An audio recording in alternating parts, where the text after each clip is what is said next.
What's up, guys? Back with another Mental Monday for you. And if you guys don't remember, you can send me questions. Really, the only social media I check is Askren Wrestling Academy, Facebook messages. If you send them to the RUDIS, they'll probably get them to me also. But I had a couple really good questions last week, one of which I picked to address this week. And that was pre-match nerves, specifically in youth kids, okay?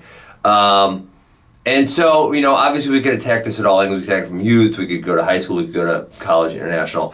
Obviously we can all agree that being nervous leading up to the match, it's a common occurrence, and it's generally negative towards performance. And I guess why I would say that is that, we've talked many times about what makes great performance. Great performance, you're not worried about all the extras. Right? You're literally focused on what you need to do. How do I need to get to my single leg? How do I need to break him down? How do I need to put him on his back? Et cetera, et cetera, et cetera. So you really only need to be focused on things that actually matter. And when you get focused on these extra things, so generally speaking, when you're nervous, you're thinking about what could happen. I could lose, my dad's gonna be mad at me, right? All these things that we're thinking about that don't really have any relevance to the actual outcome of the bout. And so I think if we're talking about youth kids are highly influenced by what their parents are doing, thinking, acting like. And so, there could be really overt things that make kids nervous, like, you gotta win this match or else I'm gonna be really mad, or, oh, look at that kid, he's a wimp, you better not lose to him, stuff like that, right? That would be more overt. A parent is saying that to a kid, and a kid, whether he's, I hate competition. If I could cancel all K through 2 competition around America, canceled tomorrow, if that's my choice, okay? And so, we'll talk more like 8, 9, 10, 11, 12, that kind of age group. I think that age group goes pretty well together. I think once you get 11, 12, 13, it's it can be a different one. Those 11, 12s kind of can float to either group. So in that 8 through, say, 12 age group, when a parent says something like that to a kid, the kid's like, oh crap, I better not lose. Now, is thinking, oh crap, I better not lose, is that going to be positive or negative to his performance? It's going to be very negative, right? And so that parent saying that overt thing, it does, and the parent, listen, I'm talking about 99% of parents want what's best for their kid, okay? But most parents they don't have a deep background understanding of sports psychology. They don't get it, right? So they say those type of things, they think, oh, that's going to motivate Junior. And really it's doing exactly the opposite. It's causing a worse performance than he would have had you said nothing whatsoever, right? So that would be like an overt sign. I think most parents who care a little bit have kind of figured out that those things are probably not so good.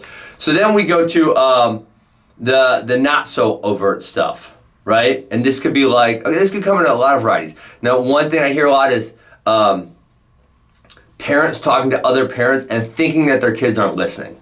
But you would be shocked how many kids are listening. And I see this kind of as a third party. One parent's talking to another party, oh, yeah, that little Frankie kid, Bobby's going to wrestle him next. And man, he's got a really good fireman's.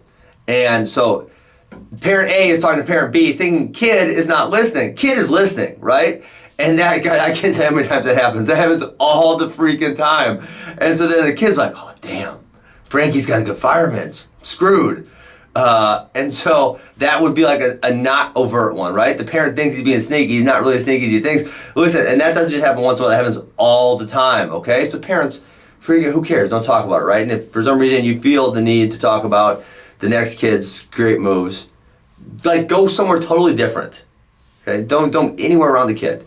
But I think it's just unnecessary. You probably shouldn't talk about it at all.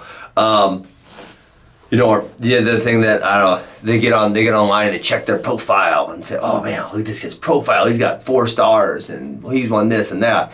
Like, bad. Don't do that. Get rid of that, okay? If you're going to do it, if you have this guilty pleasure and you want to go see it, like by yourself, well, I go look at them sometimes.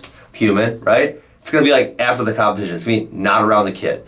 And then the last non-overt thing I'm going to talk about is, kids are kind of like dogs a little bit, meaning a dog can sense what the owner is feeling, okay? A kid can sense what the parent is feeling. If the parent feels nervous, that parent should just not be around.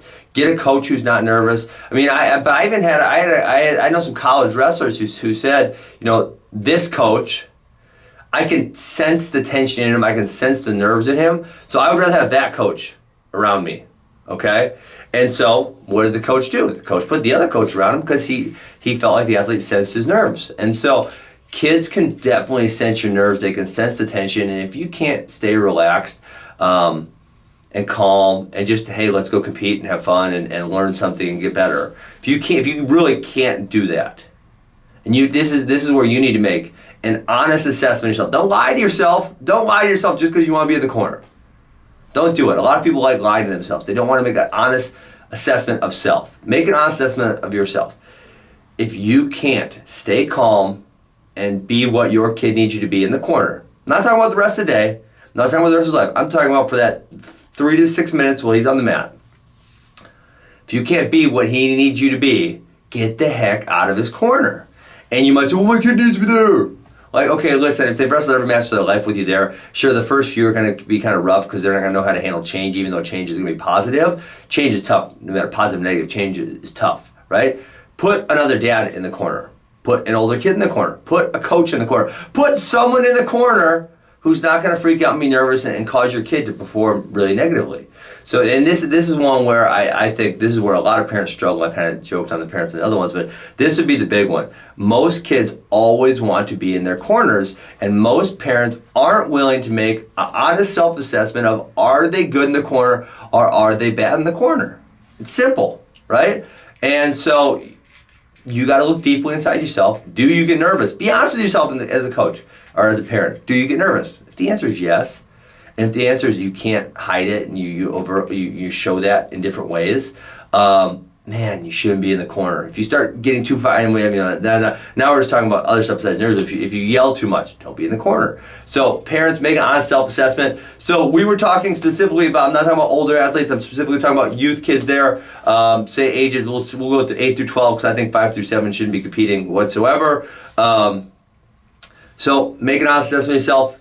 Kids' nerves, they're going to happen, and so we got to try to put good role models around them who are going to calm those nerves, who are going to try to get rid of those nerves, and who over time can help that athlete realize that nerves are going to be very negative towards his performance, and he needs to stay as calm, relaxed as possible, and think only, very specifically, only on what he needs to do to win that match. Nothing else matters. So that's what I got for you on today's Mental Monday.